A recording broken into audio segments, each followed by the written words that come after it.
Voltamos com o programa Opinião Clínica Dr. Wilson Davis, lembrando os nossos patrocinadores, a própria Clínica Dr. Wilson Davis, a Clínica Dr. Bruno Pivato, as bebidas Fruc, as lojas Teva, a de onde você encontra o melhor da Uniflex, o Colégio Madre Bárbara e a Pronto Dente.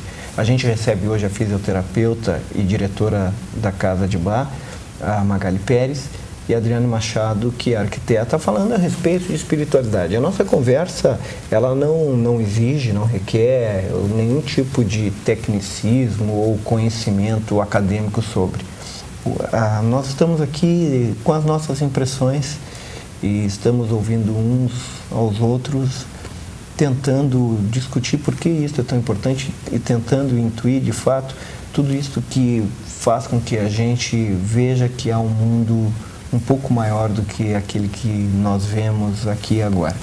Bom, de qualquer maneira, gurias, certa vez eu fui visitar uma família, aquela senhora, eu lembro até hoje, ela tinha perdido um filho, ela estava muito angustiada, e quando eu cheguei assim, ela me perguntou: olha, David, por que Deus matou meu filho? Boa, mas Deus não é assassino, né? E ela ficou me questionando, até eu disse algumas coisas para ela, mas eu sei como o filho dela havia morrido. O filho dela havia morrido lá na Nilo Peçanha fazendo pega de carro. Obviamente Deus não matou o filho dela. Há um grande mal no mundo, há um sofrimento e que todos nós, de alguma maneira ou outra, enfrentamos, vivenciamos. Eu fico me perguntando porque alguns, como tu dizias, sofrem tanto. E onde está Deus nestas horas? Lembro também que a Zero Hora, há uns 2 anos, talvez já atrás, ela fez uma matéria quando o Papa, esse atual, o Bento XVI, foi até Auschwitz, e lá ele leu um salmo precatório, que é um salmo, que Deus, onde estava o silêncio, quando deixou que o mal viesse. Ele faz isso e fez uma pergunta: Deus, onde estavas? E aí muitas respostas vieram. Eu vi um presidente da Sociedade Islâmica, eu acho que brasileiro, fazendo uma crítica ao Papa, que ele não poderia mostrar aquela fraqueza. Várias respostas vieram, tal. Inclusive um professor meu do mestrado na PUC, na época o Eduardo, ele faz uma resposta também. Muita gente respondeu no jornal, tal. Mas a resposta mais legal foi de um rabino paulista, que ele disse assim: Deus estava onde sempre esteve, esperando que o ser humano fizesse a sua parte.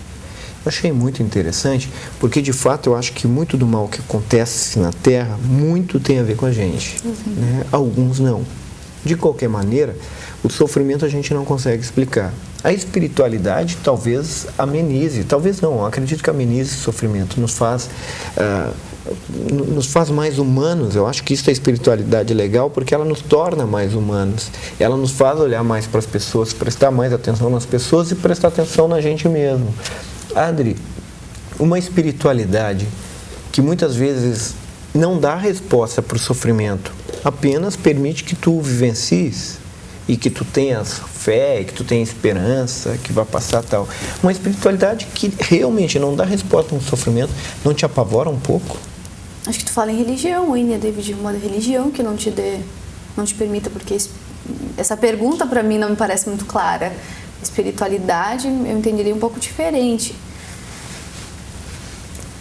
Aí entra de novo aquela questão da minha crença pessoal. Acho que com o passar do tempo, tu desenvolve isso. Claro, se a tua religião não te dá respostas, né, eu acho que tu busca através do questionamento algum outro caminho que te responda.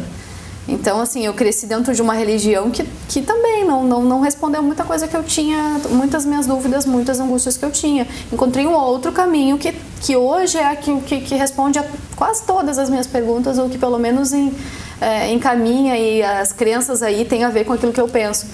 Então, acho assim, a partir do momento que eu consigo encontrar esse caminho, se uma religião, eu diria religião, aí não espiritualidade, não me dá crença, porque para ser espiritualizado, a fé, a crença, ela está vinculada à pessoa, eu vou buscar essa fé, né? Então, essa espiritualidade, entende? Eu não entendi muito bem o viés da tua pergunta. Eu insisto nela, na verdade, no fato de ela não dar resposta, porque para a filosofia e para a teologia, se você estudar a fundo, muitos dão resposta, mas não por serem incautos nesta área. Perfeito. Porque a filosofia e a teologia não acham explicação para o sofrimento. Não há em lugar nenhum. Na própria religiosidade, na própria teologia, por exemplo, cristã, tu podes andar a Bíblia inteira, que é o texto sagrado dos cristãos, tu não encontrarás razões para o sofrimento. Tu apenas encontras que Deus participa contigo no sofrimento, mas não há respostas. E a filosofia também não consegue encontrar a resposta para o sofrimento. É um grande dilema humano. Por que sofremos? Por que o mal está sobre a terra? E por que nós permitimos que esse mal seja tão grande? Obviamente, algumas respostas são fáceis. Nós quando somos egoístas, etc. Mas, de forma geral, a gente não encontra resposta para o sofrimento. E se não encontra nessas áreas, eu pelo menos acredito que também na espiritualidade nós possamos e talvez tenhamos conforto no sofrimento, mas não resposta por que determinadas coisas acontecem. Tanto é que até hoje ninguém explicou por que uma criança, por exemplo, morre aos 2 anos, 3 anos, ou sofre disso, daquilo, né? Né? Aí tem a ver com aquelas coisas que eu acredito, que é a questão da transformação, né? do espírito em si, passando por várias etapas de evolução. Entende? Eu acredito nessa nisso. Tu é espírita? Eu acredito no espiritismo, eu acredito nisso, é a que mais responde as minhas perguntas, entende? Compreendi. Responde tudo isso que tu perguntou até agora e que, na verdade, para mim não são dilemas, né? A forma com que eu acredito é que tem sim um porquê de uma criança passar por algum sofrimento, tem sim um porquê, né? Na verdade, existem respostas, nem sempre se conhecem essas respostas no momento em que tu tá sofrendo, enfim, mas com o passar do tempo, existe um porquê daquilo, e eu acho que isso tem a ver com a evolução de cada pessoa. Entendo, pelo fato de tu reencarnar, pelo fato de passar por várias vidas, pelo fato... Aí tem muito a ver com... Eu sempre acreditei, mesmo antes de conhecer algumas... ter mais conhecimento, ter mais contato, né, com essa questão do espiritismo, eu sempre achei que a gente está aqui por algum motivo, né, na Terra. Eu acho que ninguém vem mundo a passeio, eu sempre brinco. Independente da crença, todos nós temos propósitos na vida, né? Exatamente. Mas eu acho que essa aí deveria que mais alinha com essa tua colocação, tu entende? Ela responde sim, porque tanto sofrimento, né, que ele tem um motivo, pelo menos, porque eu acho que não é gratuito. Deus é muito maior para permitir que uma coisa dessa aconteça. Com todo o respeito, obviamente, a todos os espíritas que nos veem e a própria espiritualidade espírita, alguns diriam que é muito simplório, né? Seria uma resposta. Responde tudo, né? É muito confortável. De qualquer forma, eu entendo e respeito, e agora eu vejo por que tu me responde dessa maneira. Obviamente, tem a ver com aquilo que tu acreditas e tem posição. Mas os questionamentos continuam sempre. É interessante. São várias óticas. Magali, e tu também não. Agora, para ti, não pode ser tu também, porque ela não crê dessa maneira.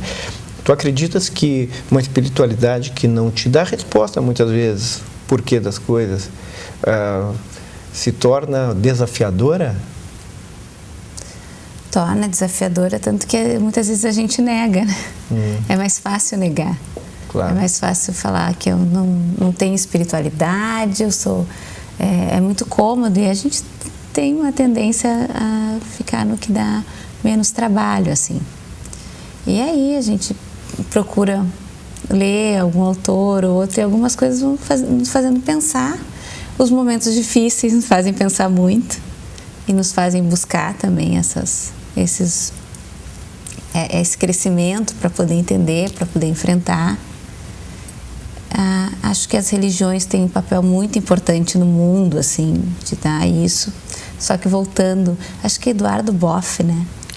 Leonardo Boff, que fala bastante sobre algumas coisas do Dalai Lama. Então ele comenta assim que as religiões, se a espiritualidade mudou do mundo moderno, do mundo antigo. E aí o que ele comenta que o Dalai Lama falou foi que as pessoas mudam, as coisas mudam e a espiritualidade também muda. Então, às vezes a gente vê algumas crenças tão antigas repetindo coisas de tantos anos atrás que hoje não trazem muitas coisas, né? Eu falo sempre das promessas, daquele sofrimento que as pessoas colocam, que talvez em uma etapa do mundo, da vida, isso tivesse um sentido. Falas até em pagar promessa. Das pessoas... O ano passado a gente foi a Fátima, todo ano de joelho, né? Te chocou isso muito? Muito. A mim choca. Eu fico... O sofrimento humano para aquilo, um sofrimento desnecessário. Então, vou gastar minha energia em pró de alguém, de um benefício de alguém. Não em pró de... Mas sabe que eu vejo totalmente contraditório, tá, o pagar promessa. Porque esses que pagam promessa em Fátima são católicos. E o catolicismo, obviamente, ele é ancorado na mensagem de Cristo. E é contraditório, porque Cristo fala de uma libertação, de um amor, de um Deus bondoso e que não quer algo que tu sofra por isso, que tu te mate por isso. Ele quer que tu viva e que tu viva em abundância. Para mim é muito contraditório e me choca. Tu falavas no Dalai Lama e no Leonardo Boff, e o Leonardo Boff certa vez perguntou para o Dalai Lama qual a religião era melhor. Mas o Leonardo Boff, obviamente, pergunta para que o Dalai Lama possa responder algo extremamente inteligente. E o Dalai Lama diz: aquela que te faz melhor. Quais são as coisas comuns e que vocês ligam à espiritualidade que tornam vocês melhores? Eu vou dizer algo que me torna melhor. É quando eu vejo pessoas que são bondosas e que me surpreendem por serem amorosas, dadivosas, queridas, que se preocupam, que às vezes te ligam assim, dizem: como tu tá? O que está acontecendo? Tu quer conversar? Tal. Eu acho isso tão lindo. Isso é algo que me surpreende dentro desta discussão da espiritualidade. E a ti, Adri? Sabe, Lívio, eu acho que quando a gente fala sobre isso, a questão da espiritualidade, volta porque eu dei um branco agora que eu ia falar. Peraí. Tá. Não, eu estava pensando em mil coisas ao mesmo tempo sobre esse assunto. Quando as pessoas fazem isso e aquilo, quando tu vê uma árvore, sei lá, vai lá. O que me chama a atenção realmente tem muito a ver com isso que tu falaste, a questão da bondade, né, das pessoas em si, mas é aquilo que eu falei da paz espiritual, aquelas pessoas que não rotulam a outra também, né? Aquela pessoa que transcende, assim, que respeita, tá tudo no respeito, né? No respeito ao outro. A forma, de repente, aquilo que eu acredito, aquilo que outra acredita, aquilo que a outra pessoa acredita, não me importa. Não importa o que eu tô fazendo aqui com ela, preciso auxiliar ela ou não, enfim. Tem a ver com o que tu falaste, mas acho que essa questão do discernimento, ela é muito importante. São pessoas que têm discernimento, são pessoas iluminadas, que conseguem separar bem as coisas, né? O saber lidar com o adequado, aquela pessoa que não rotula, não tem preconceito. Eu acho que isso para mim surpreende muito, pessoa que tenha esse grau de abrangência, assim, isso para mim também é ser espiritualizado. E para ti, Magali? Eu acho que é o amor. Acho que o amor é o que nos mostra que tem algo muito forte, né? Entre amigos, o amor de uma criança, aquelas pessoas que nos fazem muito bem de estar próximas.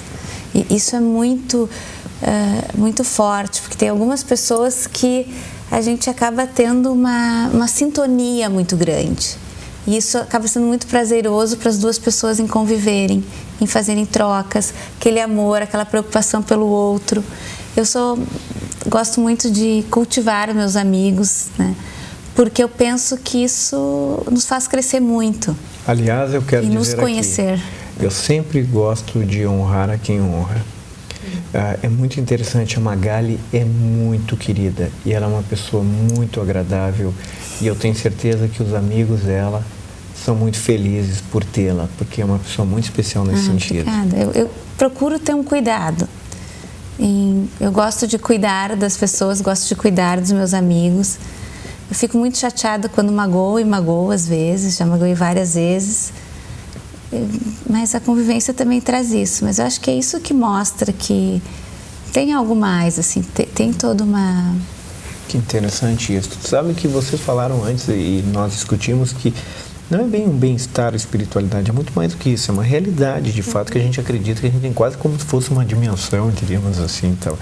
Mas eu sei que há evocações de espiritualidade, há momentos, a mesma coisa quando tu queres ter um momento romântico com alguém, tu preparas, tu colocas uma vela, tu coloca flores, né? Tu vais beber uma bebida muito bonita, agradável, gostosa de se beber e tal, tem um prato agradável. Um rito. Um rito, obrigado. A espiritualidade também há possibilidades, né? Uma música, um ambiente calmo. É engraçado que a espiritualidade não combina com agito.